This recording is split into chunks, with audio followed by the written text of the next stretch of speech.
자, 그러면 그 함수의 일반적인 특징을 알아볼게요. 그러니까 선생님이 유니크한 특징과 일반적인 특징을 좀 나눠놨잖아요. 유니크한 특징은 그 유리함수하고 무리함수만 갖는 특징입니다. 그런데 일반적인 특징이라고 하면 여러분들이 앞으로 내년에도 여러 가지 함수를 배울 텐데 그 함수들을 배울 때마다 항상 이 정의역, 치역에 대한 이야기는 할 수 있다는 얘기죠. 그쵸? 함수가 어떤 함수가 나오든지 간에, 그리고 어떤 함수가 나오든지 간에 최대 최소를 구하는 문제를 할 수 있죠. 그리고 어떤 함수가 나오든지 간에 그 함수를 갖고 1대1 대응이라면 역함수를 생각해 볼 수 있고요. 그리고 그 함수를 갖고 합성함수의 값을 계산해 볼 수도 있겠죠. 그래서 선생님이 이거는 일반적인 특징이라고 커먼 특징이라고 해놨고요. 여러분들 그렇게 기억하시고 다음에 다른 함수를 배울 때도 이 세 가지는 여러분들 따지면서 계산을 해보시면 좋을 것 같아요. 생각을 해보면. 자, 선생님 그래서 그래프를 새로 이렇게 그려놨습니다. 자, 그래서 아까 지금 그 기본형에서 여러분들 함수의 그래프를 이렇게 그려놨고, 여러분들 유리함수 그래프를 그릴 수 있으면 정의역과 치역에 대한 해석 문제는 여러분들 금방 알 수 있겠죠. 그래서 정의역이 어떻게 되는지 한번 써보면 x바, 그쵸? x는 지금 여기 점근선에서 이 점들이 빠지는 거죠. 점근선에 해당하는 이 x는 0, y는 0. 그래서 정의역은 x가 0이 아닌 실수가 되는 것이고요. 치역은 y가 0이 아닌 실수입니다. 그쵸? 그래서 이 점근선에 대한 정보가 여러분들 여기 이 숫자에 담겨 있습니다. 그래서 정의역이 뭐냐에 따라서 여러분들 이 점근선 정보를 알 수 있겠죠. 그쵸? 네. 그 다음 평행이동은 얼만큼 했냐면 x축으로 3만큼, y축으로 마이너스 1만큼 했기 때문에 새로운 점근선을 만들었고, 거기에서 k값이 음수라서 2, 4, 4분면 방향으로 여러분들 그래프를 그려주었죠. 그쵸? 네. 그래서 정의역, 치역 따져보면, 자, 정의역은 x가 얼마인 점만 없어요? 3인 점. 그러니까 이거 그래프 안 그려도 바로 여기서 알 수 있죠. x가 0 되는 점은 어디서? 정의역에서 빠지겠죠. 그리고 y는 어떤 점? 여기 정의역에서 지금 이 식 보고 바로 알 수 있는 방법을 한번 생각해보면 지금 점근선에 대한 정보, 그래서 여기 마이너스 1일 때 y가 마이너스 1이 아닌 모든 실수일 때 치역이 되겠죠. 그래서 여러분들 그래프를 그려도 바로 알 수 있고, 그래프가 아니라 지금 함수식으로 바로 알 수 있는 방법은 여러분들 어디? 지금 얘가 0 되는 점, 그쵸? 그리고 여기 이 숫자, 점근선에 대한 정보가 바로 정의역, 치역에도 이렇게 반영이 되어 있다 라는 거 여러분들 같이 기억을 해두시면 좋을 것 같습니다. 네. 그리고 나서 최대 최소에 대한 문제를 해볼 텐데요. 최대 최소는 여러분들 항상 구할 수 있는 건 아니에요. 뭐 2차 함수에서도 여러분들 정의역이 전체 실수로 나왔을 때 아래로 볼록일 때는 최소값만 있죠. 위로 볼록일 때는 최대값만 있고요. 그래서 여기선 보면은 정의역이 이렇게 주어질 경우에는 무한히 커지고 무한히 작아지고 있기 때문에 최대 최소를 이야기할 수 없지만 주어진 정의역을 제한된 정의역으로 만약에 준다면, 제한된 정의역으로 준다면 최대 최소를 구할 수 있습니다. 그래서 제한된 정의역을 어떻게 두는지 한번 예를 들어볼까요? 선생님이 예를 들어볼게요. 정의역이 예를 들어서 지금 이 그래프, 두 그래프에서 한번 살펴볼게요. 뭐 2에서 x가 4까지 있다라고 할게요. 그러면 여러분들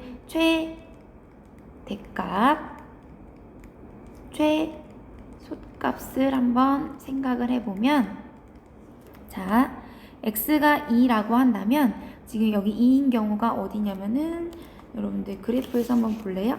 2일 때 여기 있죠. 그쵸? 그리고 4일 때 여기 있겠죠. 그래서 이 범위 안에서만 보면 되는 겁니다. 그래서 여기에서 최소, 여기에서 최대. 그래서 선생님 계산은 안 할게요. 최대는 F4일 때 최대이겠죠. 그리고 최소값은 F2일 때 최대이겠죠. 그래서 여러분들이 계산을 해보시면 되실 테고요. 그쵸? 나눠서 이거 지금 평행이동한 식에서도 한번 최대 최소 얘기를 해보면 2일 때 4일 때예요. 그래서 2가 어디 있냐면 여기 있어요. 2일 때. 그쵸? 그래서 4일 때 4가 또 여기 있네. 그래서 여러분들 보시면 여기 F2가 있고 F4가 있잖아요. 그런데 무한히 어떻게 되고 있어요? 커지는 지점이 있고 작아지는 부분이 있네요. 그래서 여기서는 최대 최소를 구할 수가 없겠네요. 그쵸? 항상 구할 수 있는 거 아니에요. 그래서 정의역이 주어지는데 여러분들 어떻게? 이게 점근선이 포함된 지금 x가 3이 여기 포함되어 있죠. x는 3. 그쵸? 이 x는 3이 여기에 정의역, 주어진 정의역에 포함되어 있다면 어떻게 최대값을 구할 수도 최소값을 구할 수도 없습니다. 그런데 점근선이 여기에 들어가 있지 않다면, 그 범위에 들어가 있지 않다면 지금 선생님이 한 것처럼 작은 값, 두 개 중에서 작은 값이 최소, 큰 값이 최대 해주시면 됩니다. 네, 이해되시죠? 그래서 이런 식으로 최대 최소를 구할 수 있습니다. 그리고 역함수, 합성함수에 대한 이야기를 조금 해야 하는데 여러분들 합성함수는 여러분들 함수값을 여러분들 직접 구하시면 됩니다. 직접 구하기 해보시면 됩니다. 그래서 합성함수랑 유리함수에 대한 이야기는 그렇게 이제 많은 이야기를 할 것이 없고요. 그냥 여러분들 하듯이 합성함수 원래 구했듯이 이제 해보시면 되고, 교환법칙 성립 안 하기 때문에 그 순서만 주의해서 해주시면 되는데, 이 역함수에 대한 이야기는 조금 할 게 있어요. 그래서 이 역함수 이야기할 때 역함수를 우리가 직접 구하는 방법, 직접적인 방법이 있었고 간접적인 방법이 있었어요. 기억나시죠? 그러면 이 직접적인 방법에서는 여러분들 이야기를 좀 할 게 있는데, fx가 y는 지금 ax 플러스 b 분의 cx 플러스 d 꼴이라고 합시다. 이렇게 일반형으로 주어져 있을 때, 자, 공간이 부족하니까 이쪽으로 좀 내려올게요. f 인버스 x는 여러분들 구하는 과정을 선생님이 좀 이따 보여주긴 할 건데 바로 외워버립시다. 자, 어떻게 외우면 되냐면요. 유리함수는 특별히 역함수를 지금 공식처럼 기억을 할 수 있어요. 여러분들 빨리 구할 수 있는 방법이 있다면 기억해 두는 게 좋겠죠. 그래서 어떻게 구할 수 있냐면 지금 여기 보면은 ax랑 플러스 d는 그대로 있어요. 그런데 얘네 둘이 이 c하고 b가 자리도 바꾸고 부호도 바꿉니다. 그래서 여러분들 그 역함수 구하는 식은 얘네 둘이 자리도 바꾸고, 그쵸? 그리고 부호도 바꾸는 겁니다. 그래서 이렇게 여기 x 적으면 되겠죠. 그래서 지금 바뀌는 부분들이 이 부분이라는 거. 그래서 역함수를 실제로 선생님 구하는 걸 여기 보여주겠습니다. 그래서 보면 역함수 구하는 방법이 뭐예요, 여러분들? 여기 ax 플러스 b분의 cx 플러스 d죠. 자, 그래서 역함수를 구하기 위해서 x에 대해서 먼저 정리하고 xy 바꾸면 되는 거죠. 그래서 x에 대해서 정리하기 위해서 지금 얘를 x자로 곱했어요. 그래서 여러분들 x자로 곱하면 cx 플러스 d는 ax 플러스 b에다가 y를 곱해준 게 되겠죠. 그래서 얘를 x에 대해서 정리하기 위해서 어떤 행동을 했냐면, 자, x에 대해서 이렇게 묶어줄게요. 그러면 여기 c가 있고요. 여기 ayx가 건너와서 마이너스 ay가 됩니다. 그쵸? 여러분들? 나머지 by 마이너스 d는 여기 그대로 있겠죠. 그래서 자, 여기 0이 아니라는 가정 하에 자, x는 하고 정리를 하면 마이너스 ay 플러스 c분의 by 마이너스 d입니다. 그쵸? 네. 그래서 여러분들 우리가 지금 이제 어떤 작업한 거예요? x에 대해서 정리했고 xy 이제 자리 바꾸면 되겠죠. y는 마이너스 ax 플러스 c분의 bx 마이너스 d입니다. 그런데 우리가 외우기 좋게 얘를 양변에 마이너스 마이너스를 곱해줘서 자, 마이너스 부호다 바꿔주는 거예요. ax 마이너스 c 부호다 바꿔주는 거예요. 마이너스 bx 플러스 d. 그래서 여러분들이 아까 선생님이 얘기한 것처럼 실제로 구해보면 역함수가 얘네는 그대로 있고, 자, 얘네 둘이 모두 하고 자리도 바꾸고 부호도 바꾸기 하는 겁니다. 그래서 역함수를 유리함수에서는 굉장히 쉽게 빨리 구할 수 있습니다. 그래서 이렇게 공식 하나 기억해 두면, 그냥 간단히 기억해 두면 유리함수의 역함수에 대한 이야기 나왔을 때 금방금방 할 수 있겠죠.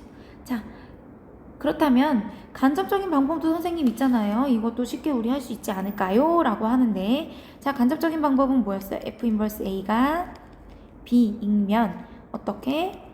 FB가 A 임을 이용하는 방법이 있겠죠. 그쵸? 그래서 우리 유리함수의 역함수에 대한 이야기를 문제에서도 할 수 있는데, 그 문제가 어디에 있냐면 문제 8번이고요. 어디에 있냐면 페이지 4쪽에 선생님이랑 아직 문제풀이 안 한 부분에 있습니다. 그래서 페이지 4쪽에 문제 8번 이야기하면서 직접적인 방법으로 지금 이 공식같이 써서 바로 하는 방법 이야기 한번 할 거고요. 간접적인 방법으로 이렇게 하는 걸 이야기할 겁니다. 우리 선생님이 아까 이야기 안 한 것 중에서 지금 이 최대최소 이야기 지금 했었고요. 지금 유리함수는 특별히 최대최소와 관련된 게 이제 정의역 이렇게 제안해서 주는 경우가 있고요. 특별히 하나 더 추가해서 어떤 형태가 우리 교과서에 소개되어 있냐면 제한된 정의역으로 이렇게 주는 경우가 있고요. 두 번째는 우리 교과서에 소개되어 있으니까 선생님 이야기만 할게요. 교과서 251쪽에 마지막 문제 16번에도 유리함수와 관련된 최대최소 문제가 있습니다.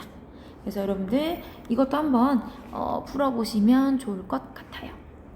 네, 그래서 지금 유리함수의 일반적인 특징으로 정의역, 치역, 최대최소 그리고 역함수에 대한 이야기를 좀 해봤습니다. 그래서 이 역함수에 대한 이야기는 문제 8번에서 좀 이야기를 할 거고, 여러분들이 그래서 바꾸다 보면은 역함수하고 일치하는 유리함수가 나오는 경우도 있어요. 그게 우리 문제 8번에 있는 내용인데 8번을 풀면서 이야기를 또 해보겠습니다. 자, 그래서 유리함수에 대한 유니크 특징, 커먼 특징 지금 선생님 다 얘기했고요. 무리함수는 짧게 끝낼 겁니다. 무리함수는 여러분들 이미 다 알고 있는 이야기들 이어서, 자, 보시면 자, 시작점 0,0입니다. 지금 기본형이니까 시작점이 0,0이에요. 여기서 시작해요. 그런데 무리함수에서 지금 유리함수의 정근선에 해당하는 이야기가 방향이었습니다. 그래서 1, 2, 3, 4 중에 어디로 갈 것인지, 그래서 결정할 때 어떻게 결정했었냐면 이렇게 결정했죠. 근호와는 항상 양수여야 돼. 그러니까 얘가 마이너스니까 x의 부호도 마이너스. 그쵸? 그 다음 y의 부호는 여기가 플러스예요. 여기가 전체 플러스고 앞에 얘의 부호가 플러스니까 y의 부호도 플러스다. 그래서 지금 부호가 어떻게 되냐면요, 여러분들 마플이에요. 마플. 그러니까 방향이 어느 방향이다? 자, 2, 4 분면 방향이다. 제2, 4 분면 방향. 그래서 여러분들 여기서 시작해서 1, 2, 3, 4 중에서 2, 4 분면의 방향으로 가는 거다. 그런데 중요한 건 이제 한 점 표시해줘야 되잖아요. 왜 표시해주냐면 여기 값이 뭐 3, 마이너스 2, 여도 이쪽 방향으로 가잖아요. 그쵸? 그래서 그냥 한 점을 표시해주는데 아무거나 마이너스 1 넣으면 어떤 거 나옵니까? 2루트 3? 이런 식으로. 그래서 마이너스 1일 때 2루트 3이 훨씬 더 크겠죠? 그래서 이런 방향으로 이렇게 그려주시면 되겠습니다. 그래서 여러분들 무리함수에서 중요한 거 시작점, 그쵸? 그리고 방향입니다. 그래서 평행이동 했을 때도 한번 똑같이 해보면 지금 x축으로 1만큼 y축으로 마이너스 1만큼 평행이동한 식 한번 구해볼까요? 마이너스 3 그대로 두고 x 대신에 x 마이너스 1, y 대신에 y 플러스 1인데 이사 와서 얘는 그냥 마이너스 1 그대로 써주면 되겠죠. 그래서 여러분들 어떻게 평행이동 정보 어떻게 알아내요? 근호환이 0되는 점, x가 1만큼 평행이동했구나, 그리고 여기 옆에 붙은 것만큼 y는 마이너스 1만큼 평행이동했구나 라고 정보 읽어내실 수 있겠죠. 그래서 이 평행이동한 만큼 여기 반영을 해주면 x는 1만큼 그리고 y는 마이너스 1만큼, 그쵸? 그래서 시작점이 어디가 된다? 바로 이 점이 된다. 이 점이 시작점이다 는 걸 알 수 있죠. 이 점이 시작점이에요. 그러니까 시작점에서 시작해서 자, 어느 방향인지 따져줘야 돼요. 사실 그 방향은 여러분들 사실은 자, 시작점 그대로 쓸게요. 1, 마이너스 1. 그쵸? 여기 지금 이어서 쓰는 겁니다. 그쵸? 네. 그런데 지금 시작점 이렇게 알고요. 방향이 지금, 자, 아까도 평행이동했을 때 유리함수에서도 K값이 변하지 않기 때문에 2, 4, 4분면이 그대로 그려졌잖아요. 마찬가지로 얘도 지금 그대로인데 여기서 그냥 바로 파악할 수 있는 방법은 얘가 어떻게 되니까 얘가 마이너스니까 x의 부호 마이너스 얘가 플러스니까 y의 부호 플러스 해서 맞풀인 거를 알아내실 수 있습니다. 그러니까 방향은 변하지 않는다는 겁니다, 여러분들. 그쵸? 평행이동 해도. 그리고 그래서 얘가 새롭게 생긴 4분면에서 1, 2, 3, 4에서 어느 방향으로 그려질 것이다. 2, 4분면 방향으로 이렇게 그려질 것이다. 그래서 한 점만 우리 좀 한번 그려보면 한 점도 어떻게 해볼까요? 보통은 선생님 한 점 대입할 때 지금 여기가 좀 간단해지는 걸로 근호환이 벗겨지는 걸로 대입을 하면 좋겠죠. 여기가 마이너스 3이니까 여기도 마이너스 3이 되게 하면은 3으로 벗겨질 수 있겠죠. 마이너스 1이니까 마이너스 2 넣으면은 마삼에서 3이 되겠네요. 그쵸? 루트가 벗겨져서 3. 그래서 2 곱하기 3에서 6. 그래서 5가 되겠네요. 그래서 2일 때 마이너스 2일 때 자, 뭐 한 5쯤 지나는 걸로 해가지고 여러분들 이쪽 점을 찾을 수 있겠고, 자, 이렇게 점을 찾으면 어떤 확신을 알 수 있냐면 내가 방향 제대로 찾았구나 라는 걸 알 수 있죠. 그래서 이렇게 그래프 그려주시면 됩니다. 그래서 만약에 그래프를 자세히 그릴 필요가 없는 상황에서 개형만 볼 필요가 있는 상황에서는 굳이 얘를 구해주지 않고 바로 여기 시작점에서 방향 2, 4분면이군 하고 그려주시면 됩니다. 그래서 여러분들 이렇게 무리함수의 유니크한 특징, 시작점, 방향 한 점 이야기해 보았고, 자, 여러분들 얘가 일반형으로 바뀌면 이 식이 일반형으로 바뀌면 그냥 y는 이런 식으로 주어집니다. 마이너스 3x 플러스 3 마이너스 1이요. 그래서 그냥 무리함수는 얘가 0 되는 거 그대로 찾고 여기 이렇게 찾으면 무리함수 일반형에서는 표준형으로 바꿔서 해석하는 게 크게 무리가 없습니다. 그래서 유리함수에서는 가분수를 대분수형으로 바꿔야지 K값 구할 수 있었는데 우리 무리함수에서는 바로 그냥 할 수 있다는 점, 그래서 이야기 더 하지 않을 테고요. 자, 유니크한 특징에 넘어가서 이렇게 일반적인 특징에 대한 이야기를 좀 해보려고 합니다. 그래서 정의역 치역 이야기를 할 텐데, 지금 여기 보시면 여기서 정의역 치역은 자 x바하고, 자 여기 보시면 자 그래프를 그리고 나면 바로 알 수 있어요. 정의역이 0보다 어떤 부분이구나, 작은 부분. 그래서 x가 이거 인실수이겠죠. 그렇죠. 그 다음 치역은 이걸 보면 또 바로 알 수 있죠. 치역은 어떻게 됩니까? 자, 여기 그래프를 보시는 거예요. 0보다 어떤 부분에 그려져 있나요? 0보다 큰 부분에 그래프가 그려져 있죠. 그래서 y바 y는 0보다 큰 실수입니다. 자, 그래서 치역 구해봤고요. 자, 치역에서 뭐가 나와 있냐면 여기 이 0과 0이 있는데 바로 얘가 시작점입니다. 여러분들, 그쵸?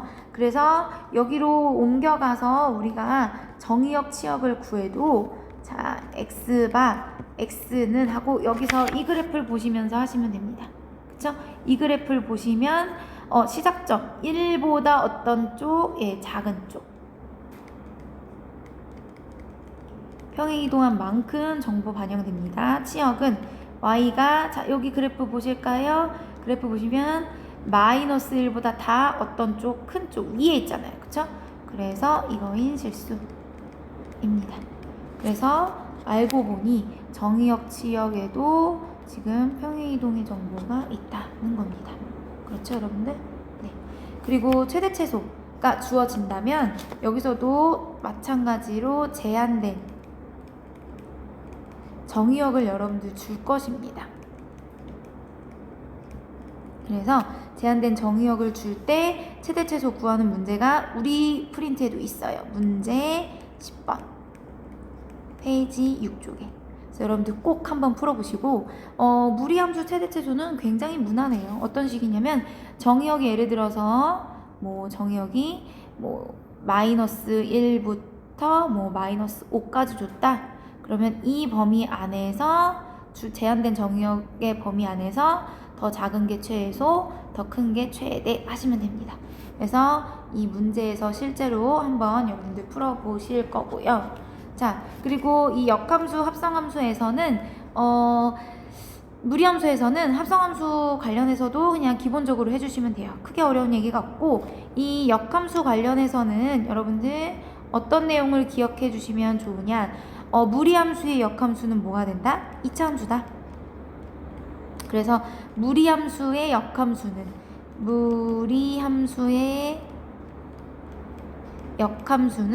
2차 함수다 라는 것을 여러분들 무리함수의 역함수라고는 여기다 적었는데 잘 안 나오네요. 끝이라서 역함수가 2차 함수다 라는 걸 기억을 해주시고, 그래서 문제에서 무리함수식과 2차 함수식이 나와 있다면 이거 역함수 이용해서 문제를 푸는 거구나 라는 힌트를 얻어서 좀 해주시면 좋습니다.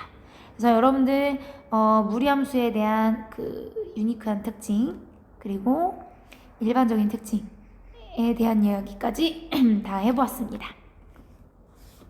그러면 이제부터는 여러분들 어떻게 문제 지금 몇 페이지부터 4페이지 8번 문제부터 5, 6페이지 문제 풀어보시고 선생님 해설 영상 들으시길 권할게요.